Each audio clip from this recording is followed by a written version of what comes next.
Assalamualaikum warahmatullahi wabarakatuh. Alhamdulillah dan katsiran thayyiban mubarakan fihi kama yuhibbu rabbuna wa yarda. Asyhadu an la ilaha illallah wahdahu la syarika lah wa asyhadu anna Muhammadan abduhu wa rasuluh. Allahumma shalli ala Muhammad wa ala ali Muhammad. Alhamdulillahilladzi bi ni'matihi tatimmus shalihat. Alhamdulillah. Kita lanjutkan kajian kita. Sekarang kita masuk di pertemuan yang ke-12, yaitu masih melanjutkan dari kisah Nabi Musa ya, kisah Nabi Musa alaihissalam sampai di halaman berapa? Ya, berarti udah hampir setengah lewat ya, karena buku ini hanya 60 halaman.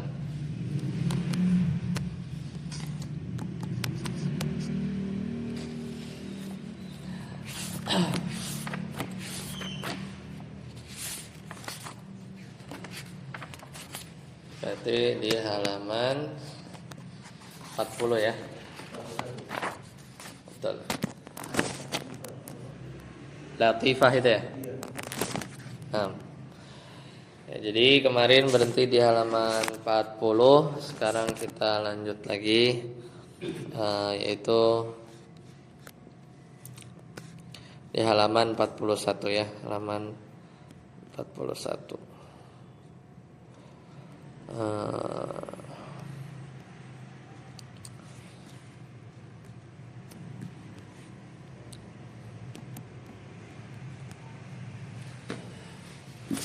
Yaitu sebelumnya itu tentang Nabi Khidir ya. Itu tentang Nabi Khidir.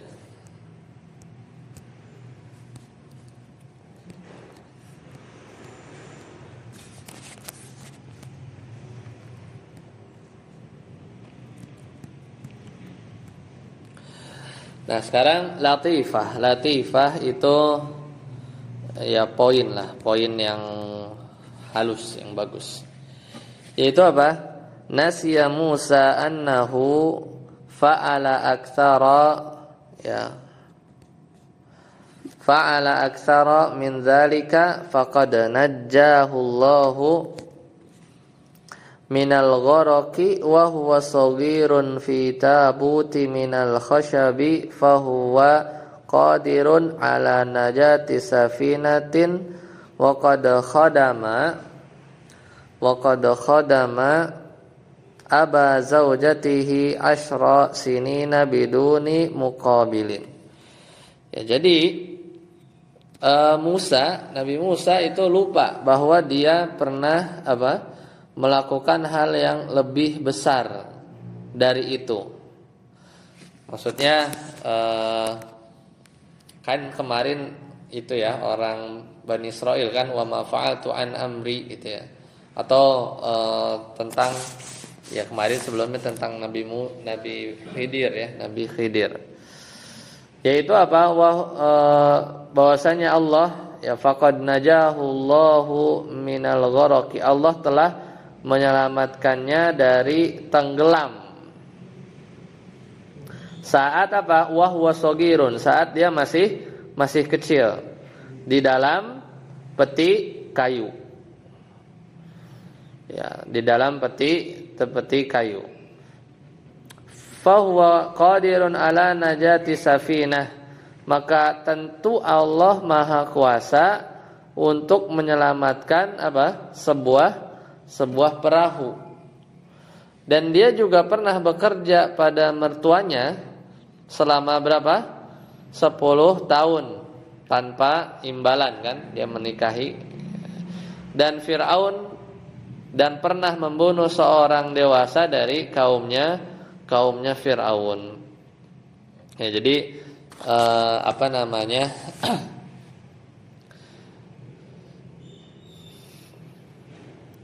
kan sebelumnya itu kan ini kan ngikut Nabi Khidir ya, benar gak? Ikut Nabi Khidir, tapi kan gregetan ya di surat Al-Kahfi. Nah kan pertama ketemu perahu, ya nggak? Ketemu perahu, habis itu numpang, nggak minta bayaran, tapi habis itu dirusak gitu kan. Yang protes. Kemudian yang kedua, ketemu anak laki-laki lagi main tiba-tiba dibunuh gitu kan. Kemudian nyampe satu desa malah dia nggak ada yang menjamu, malah dia bangun bangunan yang udah roboh ya.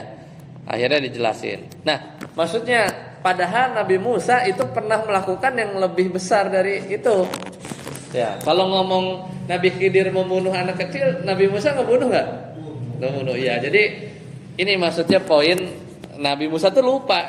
Jadi Nabi Musa tuh lupa bahwa dia sendiri itu pernah melakukan yang lebih besar yang daripada yang dilakukan Nabi Khidir gitu ya. Lupa ya, tapi dia komen aja gitu kan sama Nabi Khidir.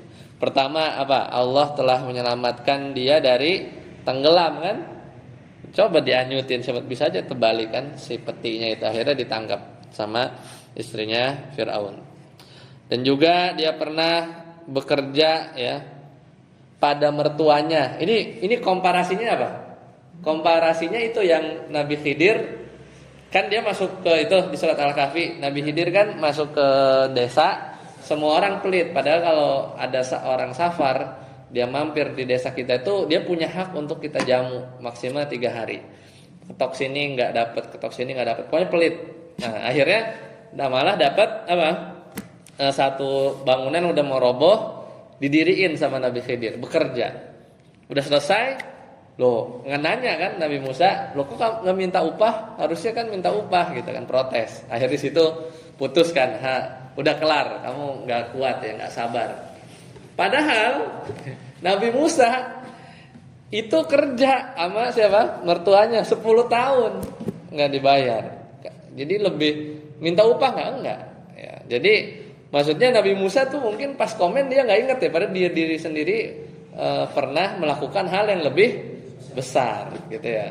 Kalau ngomongin bolongin perahu, dia pernah ya istilahnya diselamatkan lah dari sesuatu yang lebih besar ya, berkaitan dengan Safinah. Kalau dia ngomong Nabi Khidir bunuh anak kecil, Nabi Musa ya bunuh yang lebih parah juga. Jadi ini maksudnya sesuatu latifah itu kayak halus ya.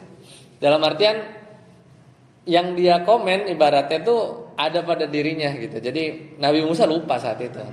Ya, maksudnya komen ke Nabi Khidir padahal dia sendiri aja tuh sebenarnya kalau mungkin pas Allah kasih ingat gitu ya.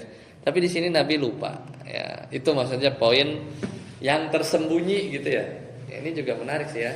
Satu faedah yang Anda baru sadar juga ya. Jadi ya kan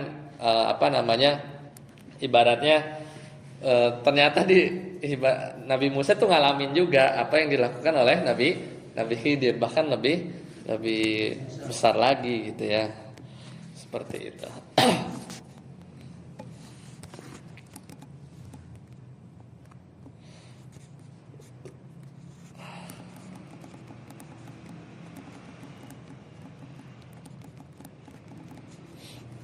Ya. Nah, kemudian wafatnya. Asya Musa, ya Nabi Musa hidup mi'atun ya 100 wa ishrin aman 120 tahun. Wa qad mata ba'da Harun bi thalathati asyurin wa dufina indal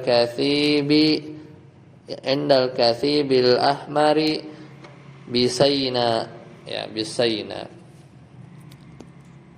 Jadi Nabi Musa hidup 120 tahun dan wafat 3 bulan setelah Harun ya, 3 bulan setelah wafatnya Harun. Dan dia dimakamkan di dekat gundukan pasir merah ya di Sinai. Faidah ya. Faidah. Al-Khadiru alaihi salam indal jumhuri nabiyyun wa qila abdun salih.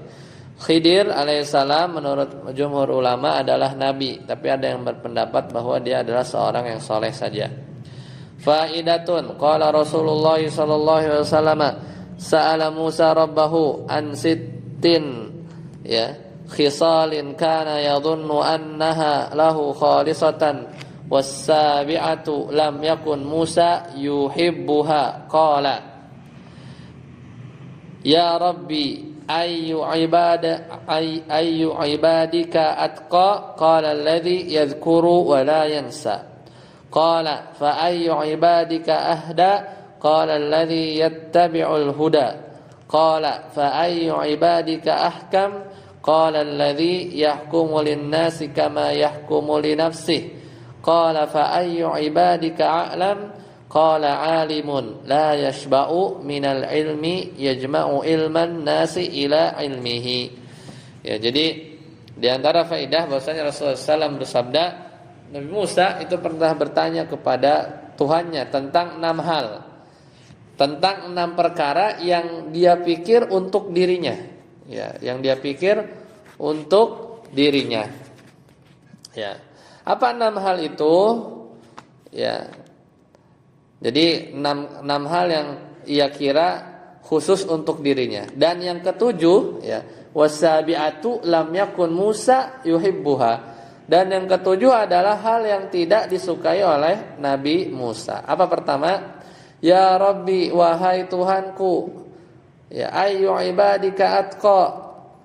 Apa? Mana di antara hambamu yang paling bertakwa? Dia kira Nabi Musa, gitu ya.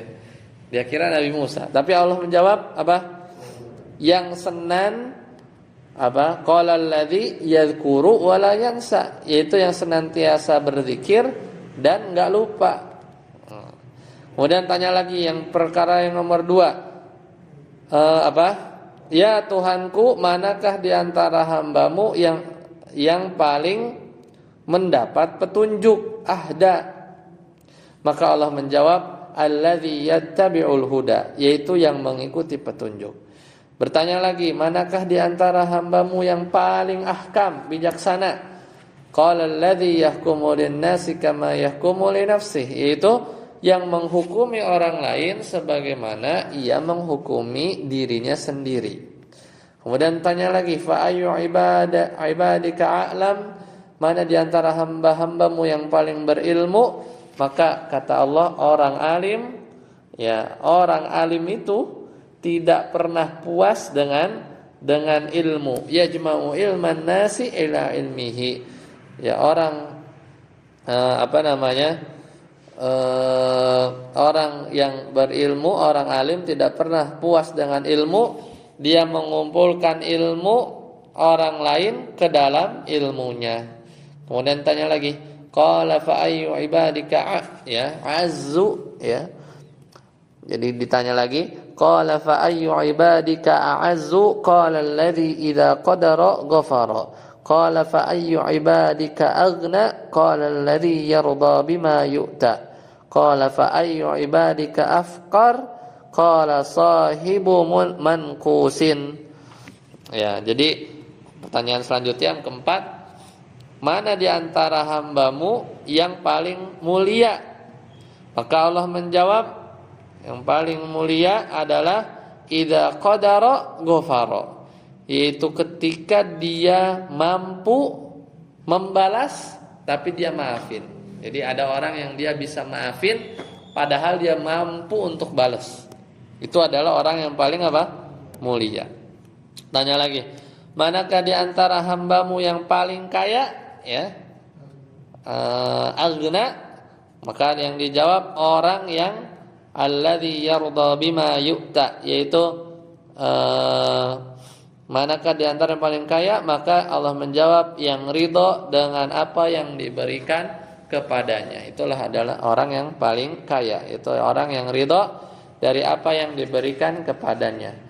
Qala fa ayyu ibadika afqar, maka manakah di antara hambamu yang paling fakir? Maka Allah menjawab, ini berarti hadis qudsi, ya, orang yang selalu merasa kurang, ya, sahibu mankus, orang yang selalu merasa kurang.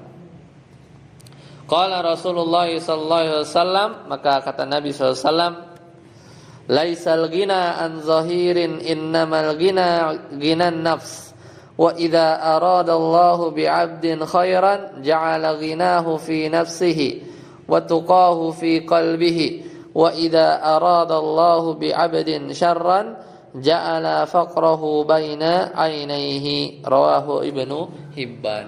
Maka kata Rasulullah SAW, kekayaan bukanlah karena banyaknya harta. Ya, laisal ghina an zahirin, bukan banyaknya harta. Wa innamal ghina, sesungguhnya kekayaan adalah ghinan nafs, kekayaan jiwa. Jika Allah menghendaki, idza aradallahu bi'abdin khairan, jika Allah menghendaki kebaikan bagi seorang hamba, dia menjadikan kekayaannya di dalam jiwanya dan ketakwaan di dalam hatinya. Dan jika Allah menghendaki keburukan bagi seorang hamba, maka apa? Dia jadikan kefakiran di antara kedua matanya. Jadi orang yang Allah pengen kebaikan, maka Allah akan menjadikan kekayaan di dalam jiwa dan ketakwaan di dalam hatinya. Tapi kalau Allah, wa idza arada bi 'abdin syarran ja'ala faqrahu baina 'ainaihi, maka Allah akan menjadikan kefakiran itu seolah-olah menghantui, ya, ada di kedua matanya, ya. Ya merasa takut miskin. Ya, itu kan was-was syaitan, ya. Was-was syaitan. Alhamdulillah. Selesai, ya. Sekarang kita masuk Nabi Harun.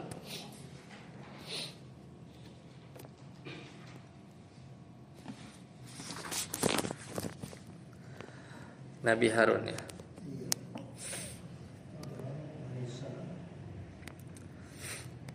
Oke, halaman 42.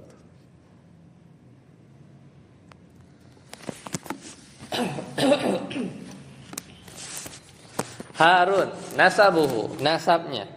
Huwa Harunu akhu Musa. Dia adalah saudaranya Musa alaihi wassalam.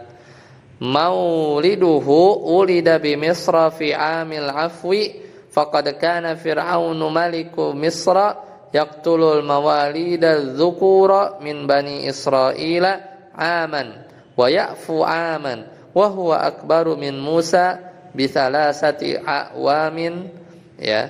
Jadi kelahiran Nabi Harun dia dilahirkan di Mesir pada tahun Afu, tahun maaf.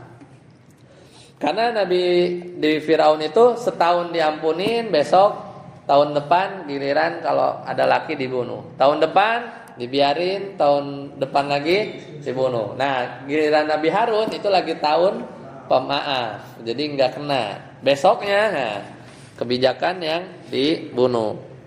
Saat itu Raja Mesir memiliki kebijakan membunuh bayi laki-laki Bani Israel pada 1 tahun, ya, dan membiarkannya mereka hidup pada tahun berikutnya. Maka dia lebih tua 3 tahun dari Musa. Ya, berarti kan Nabi Harun maaf. Ya, tahun kedua bunuh, tahun ketiga maaf, tahun keempat Nabi Musa lahir. Kan beda 3 tahun kan? Benar nggak? Kalau abangnya umur 3 tahun atau 4 tahun, nah, Nabi Musa berlahir selisih 3. Iya, 3 tahun. Tapi wafatnya duluan Harun. Ya kan tadi kan?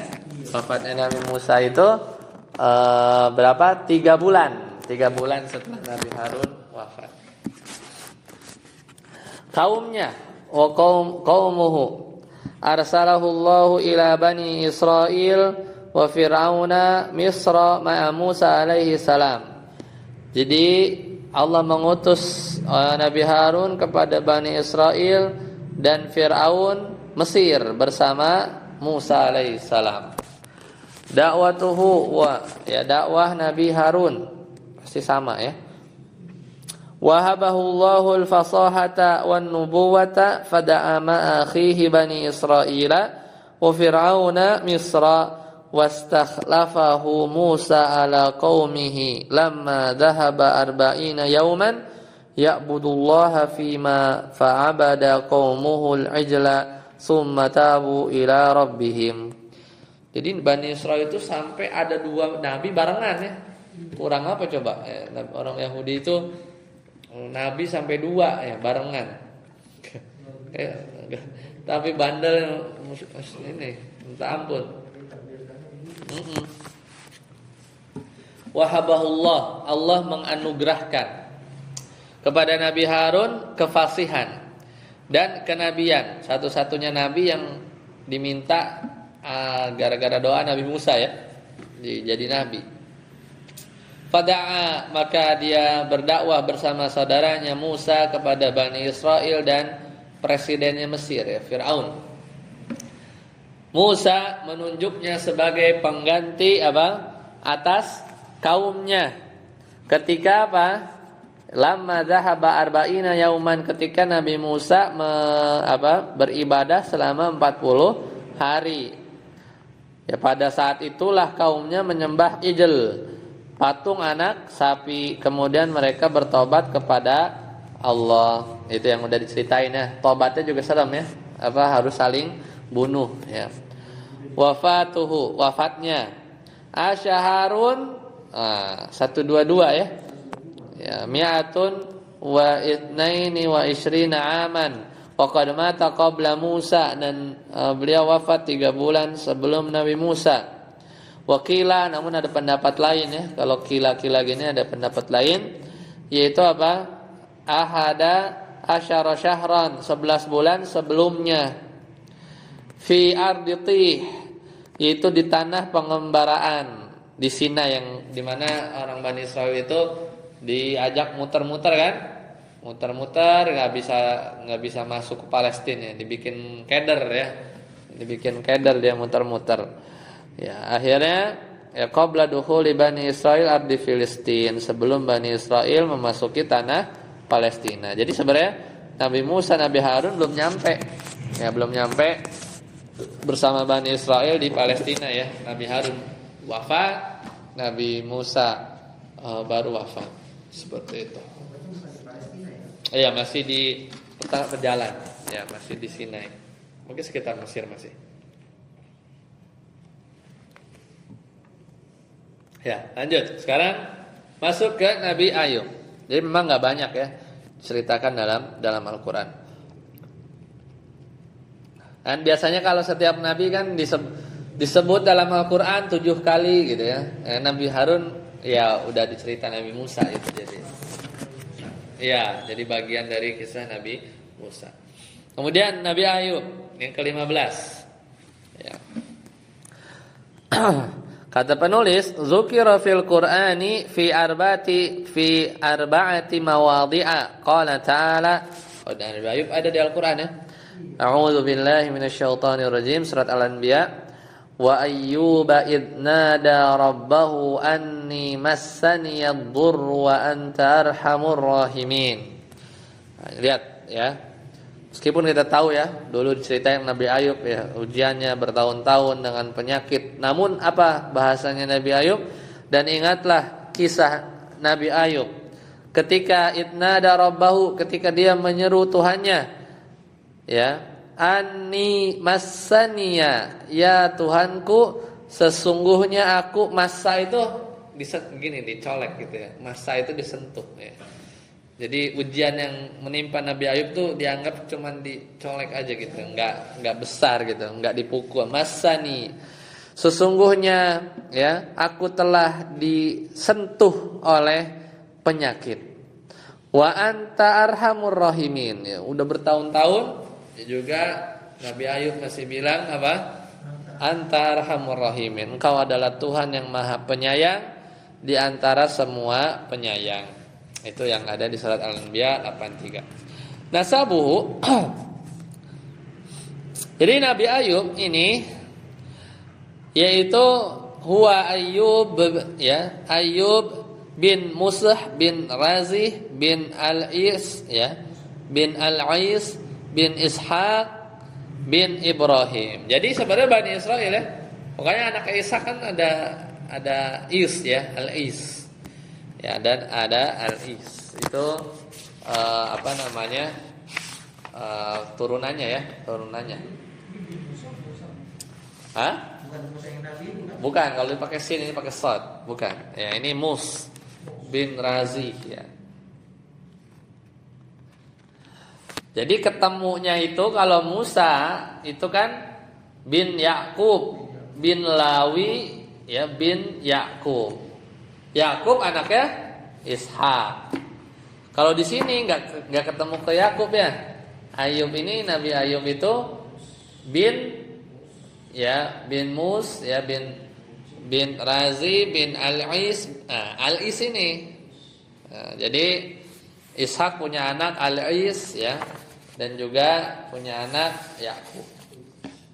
Ya, jadi kalau kita kemarin Nabi Yakub itu bapaknya gimana?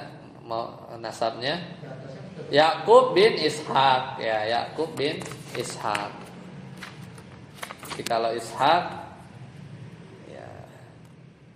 ya dia punya anak tadi ya, Ais, ya ada Yakub, ya seterusnya. Bin Ibrahim. Ya, kelahirannya yaitu Mauliduhu biladus Syam, lahir di Syam. Lahirnya di negeri Syam. Qaumuhu asyafihim Ayyubu dzakiran Allah syakiran, ya dzakiran lillahi syakiran li an'umih mathalan, ya mithalan lil qudwatil hasanah, ya mithalan lil qudwatil hasanah. Jadi Nabi Ayub hidup di tengah-tengah mereka, ya hidup di tengah-tengah mereka sebagai seorang yang senantiasa ingat kepada Allah dan mensyukuri nikmat-nikmatnya dan menjadi contoh teladan yang baik. Jadi ya dia jadi contoh lah ya. Jadi cukup ya ulama gitu ya. Cukup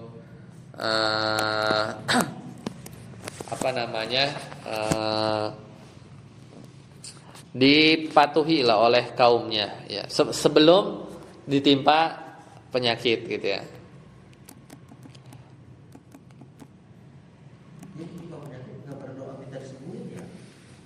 Ya, nanti itu menarik juga tuh ya. Betul. Iya. Ya, kemudian ibtila'uhu. Nah, ini baru ujiannya, ibtila'uhu. Ushtuhira Ayyubu, Nabi Ayub dikenal bisabri, dengan kesabaran. Hatta sara madribal amsal. Faqad wahabahu Allahul mal wal aulad wal hadaiqa wal basatina umran katsiran. Thumma imtahanahu Allahu bimautil auladi fasabara wa halakil mali wal basatini fahamidallahu wa syakara. Insyaallah ya.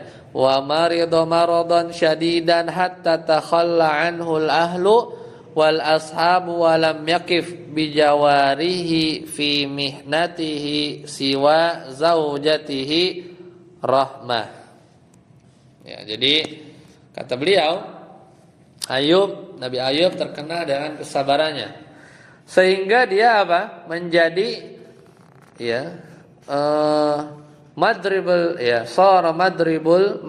madribul amsal, menjadi contoh perumpamaan. Kalau mau orang tahu sabar kayak apa, contohnya Nabi Ayub. Faqad wahaballahul mal, Allah telah kasih harta, wal aulad, anak-anak yang banyak, wal hadaik, kebun-kebun yang melimpah dalam waktu yang lama. Nah, ini poinnya sebenarnya.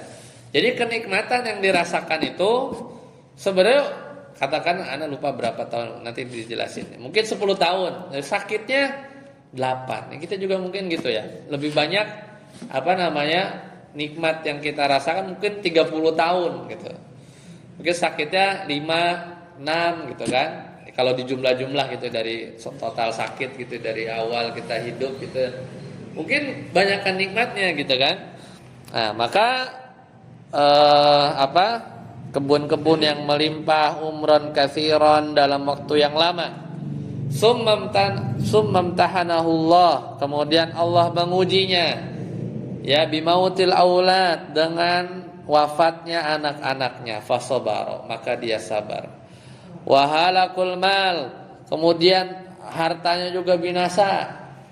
Allah tinggal sekejap saja membinasakan harta, mudah ya, hilanglah, keseret banjir, bencana, ya, dan seterusnya. Maka dan juga binasa juga apa, kebun-kebunnya. Apa yang dilakukan? Fahamidallah, dia bilang alhamdulillah, wa syakara, dan bersyukur. Nah, yang paling terkenal wa maridu mardan syadidan, dan juga ditimpa penyakit yang sangat parah. Kalau penyakit aja ya, mungkin masih mending, tapi ini apa? Hatta takhili anhul ahl, sampai ditinggal ya sama keluarganya, ya, hingga keluarga dan sahabatnya meninggalkannya. Tidak ada yang mendampinginya kecuali, ya, dalam penderitaan, kecuali istrinya, namanya Rahmah. Ya, jadi hatta wasalal amr, ya, hatta wasalal amru biha anistaghalat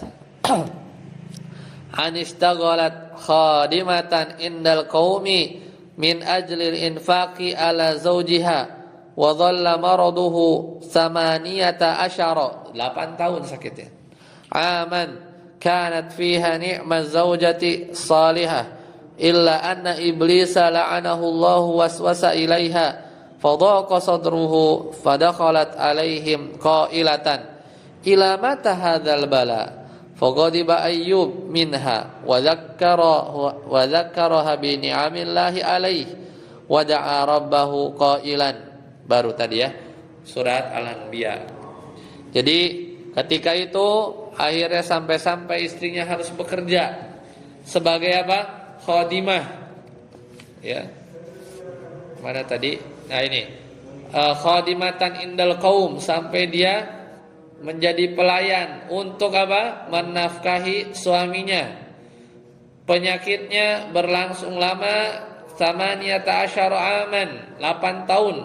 18 18. 8 10, 18 tahun. Dan selama itu juga istrinya adalah istri yang salehah. Illa anna iblis, 18 tahun baru iblis, ya, la'anahullah, yang Allah laknat, membisikkan godaan kepada hatinya supaya menjadi sempit, sambil berkata, ya, apa kata si setan setelah 18 tahun, ya, ilamata hadzal bala, gitu kan, sampai kapan cobaan ini? Maka Nabi Ayub pun marah. Faqadiba Ayub minha, dia marah kepada setan dan mengingatkan, wa dzakaraha bi ni'amillah, dan mengingatkan akan nikmat-nikmat Allah yang lebih dari 18 tahun, gitu. Lalu dia berdoa, wa ayyuba idnada rabbahu anni massaniyad-dur. 18 tahun ini baru dicolek saja sama kemudaratan. Wa anta arhamur rahimin, ya.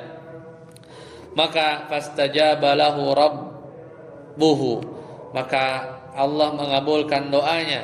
Wa qama, ya, dan Nabi Ayub sembuh, ya.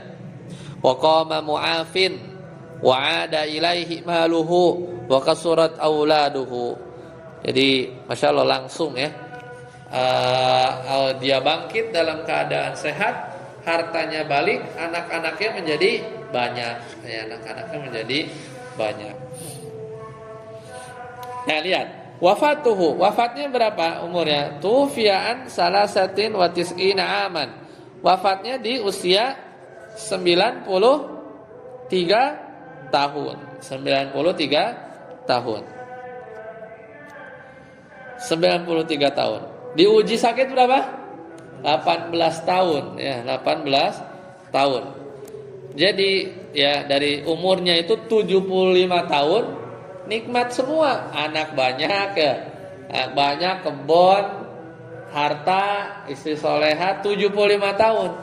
Diuji berapa? 18 tahun. Akhirnya doa, ya, Itu juga setelah ada iblis ya, mau sampai kapan gitu kan. Iya benar. Jadi sabarnya 18 tahun. Kita hari, 2 hari, 3 hari udah ngeluh gitu ya. Aduh, 14 tahun. Padahal ya mungkin lebih banyak nikmatnya ya kalau dihitung-hitung gitu kan. Nah, inilah kita bisa ambil pelajaran dari Nabi Ayub. Jadi apa yang supaya dia ingat nikmat Allah itu ya ketika dia sedang diuji yang diingat itu nikmat-nikmat Allah terdahulu. Bahkan ada kalau nggak salah sahabat ya atau tabiin yang dia itu disembuhkan dari penyakit yang kalau albino itu ya, yang putih semua bisa sembuh, tapi minta 1 titik nggak sembuh. Ada 1 titik supaya kenapa dia nggak mau sembuh total. Pokoknya minta disisain di perutnya bagaimana gitu, berdoa begitu. Kenapa disisain putih dikit supaya dia kalau lihat dulu pernah sakit. Sama lah mungkin dulu kita punya sepeda ya atau punya motor gitu ya yang butut gitu ya. Kemudian sekarang udah ada mobil misalnya. Kadang kita simpan ya. Jadi ingat dulu kita pernah ada di posisi yang tidak seperti sekarang gitu ya. Faidah lam kata penulis lam yamrad ayyubu maradan munaffiran wa kullu ma warada min amradin qabihatin mithli tasaqutid dudi min jasadihi la asasa lahu wa huwa min wad'i ashabil hikayati. Nah ini juga ada catatan bahwasanya Nabi Ayub itu tidak menderita penyakit yang menjijikan seperti di buku-buku yang kata belatungnya ditaruh terus taruh lagi ya. Adapun semua riwayat tentang penyakit buruk seperti cacing ya mislu tasaqatil dud itu cacing yang berjatuhan dari tubuhnya itu kemudian ditaruh lagi gitu kan, dulu pernah dengar gitu ya. Itu tidak la asasalahu tidak ada dasarnya.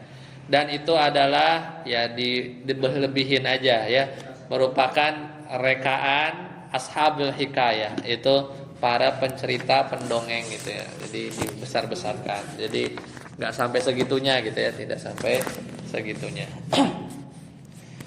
Baik, sampai sini dulu ya. Insyaallah nanti kita lanjutkan pertemuan selanjutnya yaitu tentang kisah Dzulkifl ya, Dzulkifl. Sampai sini dulu. Subhanakallahumma bihamdika asyhadu an la ilaha illa anta astaghfiruka wa atubu ilaik. Wassalamualaikum warahmatullahi wabarakatuh. Berarti Dzulkifl ya.